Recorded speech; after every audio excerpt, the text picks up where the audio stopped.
Hello, everyone, and welcome to this episode of The Forefront, Navigating Reimbursement for Personal and Professional CGM, brought to you by Dexcom, the maker of Dexcom G6 Continuous Glucose Monitoring System. The information presented here is for informational purposes only and may not be appropriate or applicable for your individual circumstances. This podcast does not provide medical or professional advice and is not a substitute for consultation with a healthcare professional. Please consult your healthcare professional for any medical questions. The reimbursement information provided is intended to assist you and is intended for informational purposes only and is not a guarantee of coverage and payment. Providers are encouraged to contact their local payers with questions related to coverage, coding, and payment. My name is Jody Lavin-Tompkins, and I am a nurse and certified diabetes care and education specialist and director of accreditation and content development at the Association of Diabetes Care and Education Specialists. Joining me today is Diana Isaacs, the CGM and Remote Monitoring Program Coordinator at the Cleveland Clinic Diabetes Center, and we'll be talking about navigating steps for reimbursement for personal and professional CGM. I'm excited to be talking with Diana as she runs a robust CGM shared medical appointment program. Welcome, Diana. Hello, thanks so much for having me. Would you like to introduce yourself to our viewers? Sure. So I'm an endocrine clinical pharmacist and also a diabetes care and education specialist. And in my role, I have a scope of practice through a collaborative practice agreement that allows me to actually prescribe medications as well as technologies. So I often am starting people on CGM. We do have a robust CGM shared medical appointment program. And I spend a lot of my time just helping people to start up the devices as well as configure the settings and then collaborating on the data to make treatment changes based on the data that we get from them. Okay, so since you do work in a CGM clinic, I am sure that our audience would like to hear what your biggest reward is in working with people to onboard and utilize CGM. Yeah, it is so rewarding because I often am the first person that's introduced someone to CGM.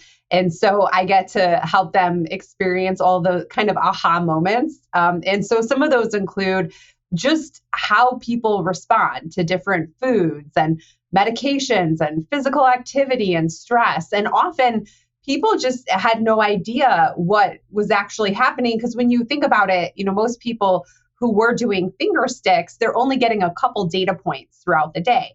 So they don't really see, what happens with this specific type of food? And even though in education, we try to teach how certain foods like cereal and oatmeal are expected to raise blood sugars more than other foods like eggs, for example, it's something about wearing the device and actually seeing what happens that really reinforces that and it really helps so much with behavior change. Recently, I had a patient who, wearing the device and figured out that a certain brand of apple seemed to raise her blood sugars more than a different brand of apple. And it's so fascinating because there's actually 42 factors that are described by diatribe that can affect glucose levels. And so it's very individualized. And through wearing these devices, people really learn, and then really it helps with behavior change. Well, it's great to hear about all of the rewards, but I suspect there are also some challenges in working with people to onboard and utilize CGM. So, could you give an overview of some of those challenges for our viewers and speak to how you help overcome them? So CGM is pretty easy to use. That being said, no technology in diabetes is just set it and forget it. And I had an example of a person that came to see me was actually wearing CGM for like 3 months and was averaging in the 300s, spending very little percentage time in range. But she didn't have the knowledge that she wasn't at goal. And so we have to always go back to the basics and make sure people are educated about, what are their glucose targets? What is time in range? And that is really key for success. In addition to that, though, there's some other pointers that can just really help. One of them is like with skin adhesion. With hot, humid summers in some areas of the country, there are several products that can really help to keep the sensor to stay on for the full wear time. And so I talk about those up front and let people know where to get them. The other key educational topic is with lag time. So CGM is measuring interstitial glucose versus a blood glucose monitor is measuring capillary. So what that means is if someone recently ate something or recently took a medication or exercised, you would expect there might be a bigger difference between those two values. And so I find if I educate about this up front, I can save like those frantic phone calls. Oh my goodness, the CGM is like 40 points different than my monitor. What's going on? You can really save that just through those educational points when a person starts the device. It's so true. I found that in my own practice that getting back to the basics is really important. So, when it comes to professional and personal CGM insurance coverage, what trends are you seeing, Diana, from the perspective of reimbursement to the practice and coverage for the person with diabetes? That's a great question. So, first, I think it's helpful that people understand the difference between professional and personal. And professional is really where it's owned by the clinic and essentially lent out to the person with diabetes for a short-term basis, generally somewhere between 7 and 14 days. Versus personal CGM is a device owned by the person with diabetes that they're going to be wearing long-term. Professional CGM, a lot of people don't realize it, but the coverage is phenomenal. Most insurance plans do have coverage at least 2 to 4 times per year. And the coverage is not dependent on what medications a person's taking or type of diabetes. So what that means is even people with brand new diagnoses, even not taking any medications, can be eligible to actually wear the professional CGM. And also the reimbursement to clinics is very good. So in our practice, one of the things we do is new patient, we make sure we're going to go ahead and put professional CGM. And many people don't realize this is a covered benefit that they can be taking advantage of. Now, many times a person will wear professional CGM and we will transition them to personal CGM. And fortunately, we are seeing the coverage of personal CGM improve a lot. So we know, like, for example, Medicare covers for people with type 1 and type 2 diabetes that are on multiple administrations of insulin per day. Usually that would be 3 or more. And because of that, many commercial plans also mirror the requirements from Medicare. But we have more recent data on the benefits in other populations, such as those with type 2 diabetes, just on a once a day insulin with other non-insulin agents. And because of that, the mobile study was published last year showing the benefits and changes, improvements in A1C and time spent in range, that we are seeing more insurance plans adopt that and actually cover it for people, for example, just on a long-acting insulin. And there are some plans out there that also have even wider coverage that don't have medication requirements. So fortunately, we are seeing that the insurance coverage is improving across the board with many plans. That is great news, and thanks for sharing those trends with us.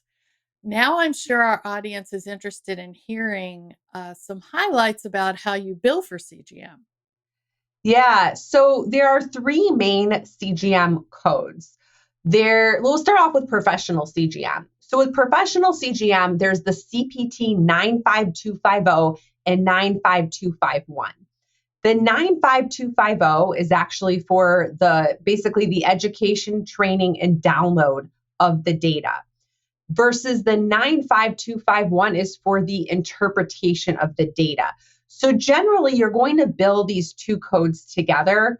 One source of confusion sometimes is, well, wait, 95250 is for the initial education, but you actually need 72 hours of data download to bill it. So a good tip is bill it at the time the person comes back at least 72 hours of data, but more commonly, usually we're going to have someone come back in 7 to 14 days, just so we have a little bit more data to interpret. And then those two codes can be built together. The 95250 can actually be performed by a variety of disciplines, thinking nurses, dietitians, diabetes care and education specialists, medical assistants, versus the 95251 has more specific criteria that it should be a nurse practitioner, a PA, or a physician.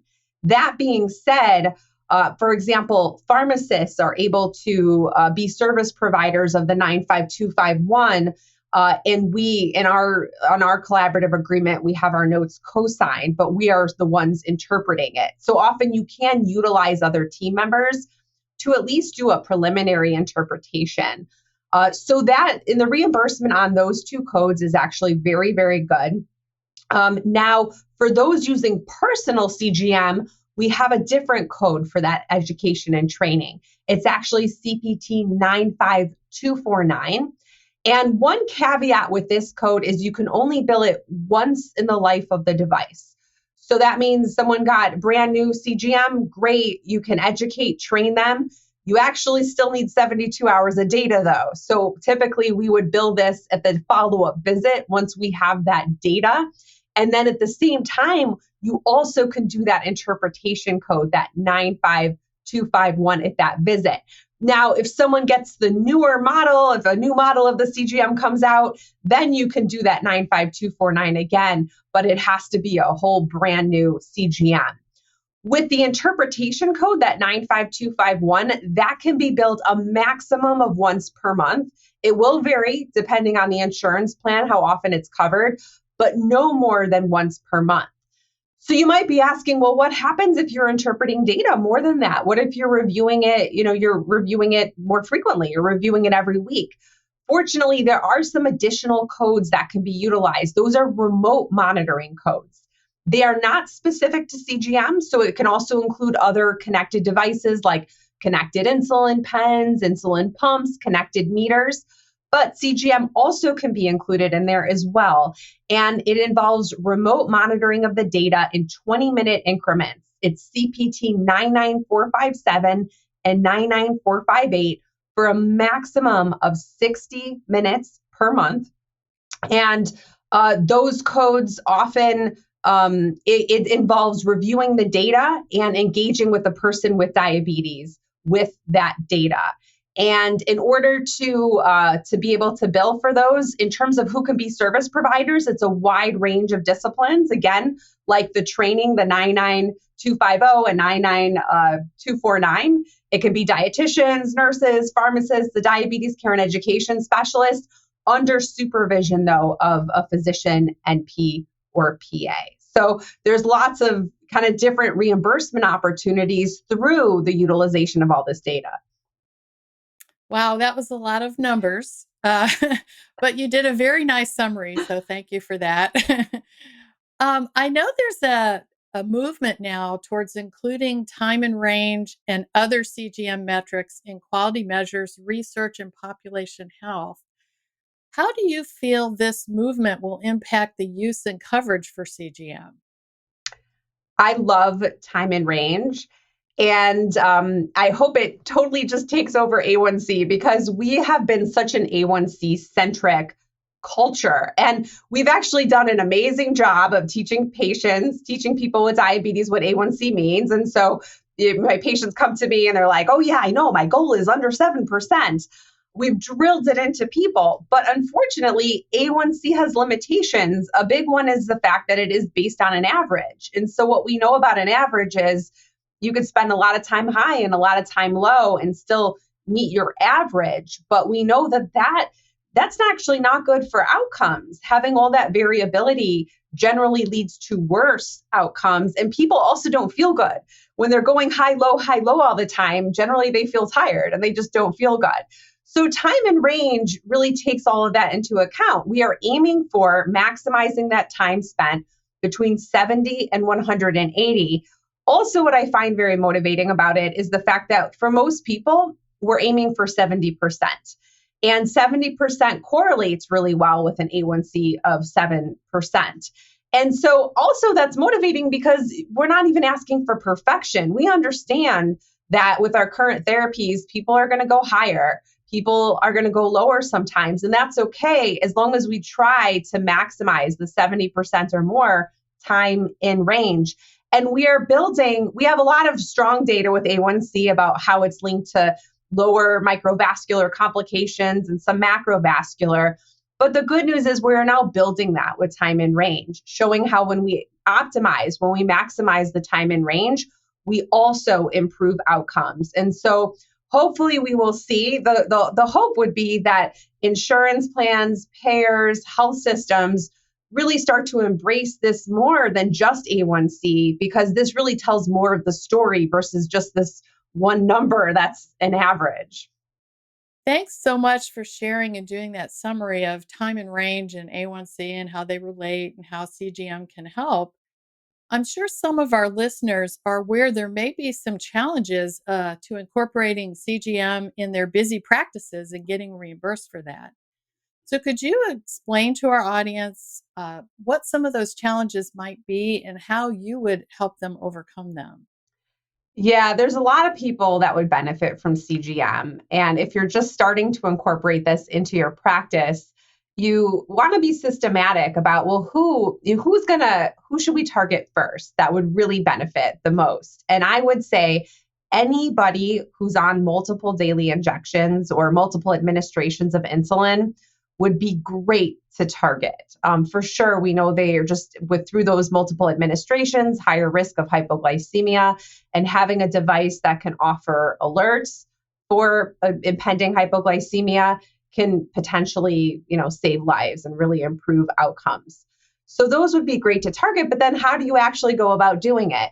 And so thinking about who on your team is available. And some of the logistics to really figure out are, okay, well, who is going to provide that initial education for the person? Many devices offer the opportunity to have some type of samples in the clinic that you may be able to start someone the first day that you identify. Otherwise, you can prescribe it and have the person bring it in. But thinking, do you have nursing staff? Do you have a diabetes care and education specialist? It could be an NP, a PA, a PharmD, just who on your team could be available to do this initial education, especially individualizing the settings too. Because I find the alerts, for example, if you can really fine tune those to what's going to be the most useful for the person, you really set them up for success.